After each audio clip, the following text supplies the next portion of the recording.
We here at the Sports History Network proudly partner with 26 podcasts, all revolving around the history of sports. But did you know that many of our hosts were sports history authors way before they started their shows? It's true. We've got Joe Ziemba, host of When Football Was Football, Joe Zagurski, host of Pro Football in the 1970s, Mark Morthier, host of Yesterday's Sports, Tommy Phillips, host of Lombardi Memories, and Scott Adamson, co-host of From the 55-Yard Line. All these authors have many books for you to choose from. To check them out, go to our website at sportshistorynetwork.com/sportshistorybooks. Pick up your copy today. Soundtrack provided by Kevin MacLeod of filmmusic.io. Now it's time to take a sports break, a look at sports history on a daily basis. Hello, my friends of sports history. This is Darren Hayes of the Sports Jersey Dispatch, and welcome to the Sports Break, where we're going to bring you some of the greatest events in team sports and talk about some individuals for the date of July 15th and bring up their uniform numbers if they wore them at the time. Some uniform numbers we're going to talk about today are jerseys number 5, 23, and number 30. We'll start off in July 15th, 1876. By George, I think he's got it. Almost 100 years to the day after a guy named George Washington was preserving freedom with patriotic forces while the Declaration of Independence was being signed by the Continental Congress. The game of baseball had its first official no-hitter declared when George Bradley of the St. Louis Brown Stockings no-hit the Hartford Dark Blues team in a 2-0 blanking. Just to keep the Georges in order, when Bradley performed this eventful feat, it was less than 3 weeks prior that George Armstrong Custer perished at Little Bighorn. That story may have enough Georges in it to make the Foreman family reunion proud. Now, July 15, 1901, the New York Giants ace pitcher Christy Mathewson threw a beauty of a game as he no-hit the St. Louis Cardinals 5-0 at Old Robinson Field. That happened to be Mathewson's first of 2 career no-hitters for that great pitcher of the New York Giants. July 15, 1909, Detroit Tigers future Baseball Hall of Fame center fielder Ty Cobb crushed not 1, but 2 inside the park home runs to lead the Tigers to a sweep of the Washington Senators 9-5 and 7-0. He had to be tired that evening. Had a good sleep, I'm sure. July 15, 1912, possibly America's top all-time all-around athlete, Jim Thorpe, placed in a top 4 of all 10 events of the decathlon for an Olympic record of 8,413 points to win a decathlon gold at the Stockholm Olympics of 1912.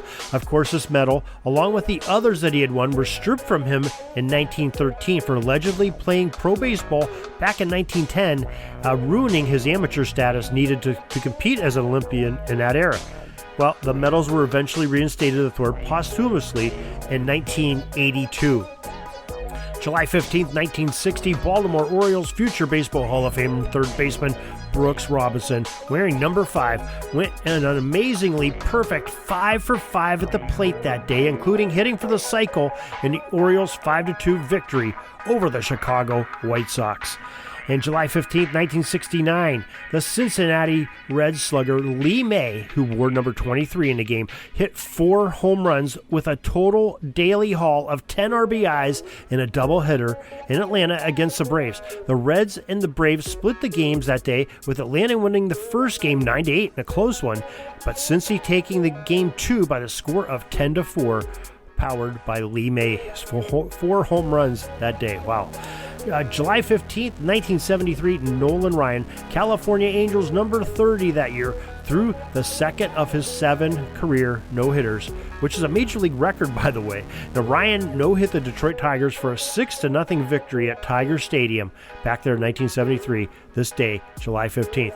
Hope you enjoyed this little bit of history. If you're hungry for more, go over to the sportshistorynetwork.com. I'm telling you, we've got, over 25, 26, 27, something like that, different podcasts bringing you some sports history from all kinds of genres of sports, all kinds of decades and eras of sports, and from all around the world. Who can go wrong? You have thousands of hours to listen to. It's going to be very addicting to you. I'm just going to warn you, you're going to be hitting that download button a bunch of times, getting all these downloads. But they're always there for you, sportshistorynetwork.com. You can also find more from this website at the jerseydispatch.com. And if you want some football-only podcasts and some great information and a powerful search engine, go to the pigskindispatch.com, where we have a podcast on football history every single day there as well. So till tomorrow, everybody, have a great sports history day. Sorry, but my pitching coach just called timeout and he's coming out to the mound. I think I'm going to get yanked for reliever. We'll see you back tomorrow for some more great sports history on Sports Jersey Dispatch Podcast. We invite you to check out our websites, jerseydispatch.com and pigskindispatch.com. Not only see the daily sports history, but to experience the preservation of great events and people that play the games. Find us on Pigskin Dispatch. It's also on social media outlets on Facebook, Twitter, Instagram, and don't forget the Pigskin Dispatch YouTube channel to get all your daily sports history. Pigskin Dispatch is happy to be associated with the Sports History Network, the sports headquarters of yesteryear, found at sportshistorynetwork.com. This podcast is part of the Sports History Network, your headquarters for the yesteryear of your favorite sport. You can learn more at sportshistorynetwork.com.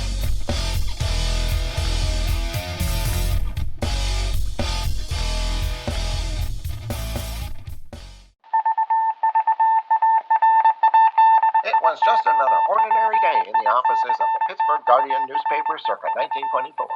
But for Marla Delft, assistant editor, everything was about to change. For she was about to discover the awesome attractiveness of Row 1 brand retro sports paraphernalia items thanks to Orville Mulligan, sports writer. And there it is. Wow, Orville, that's really the bee's knees. Isn't it just?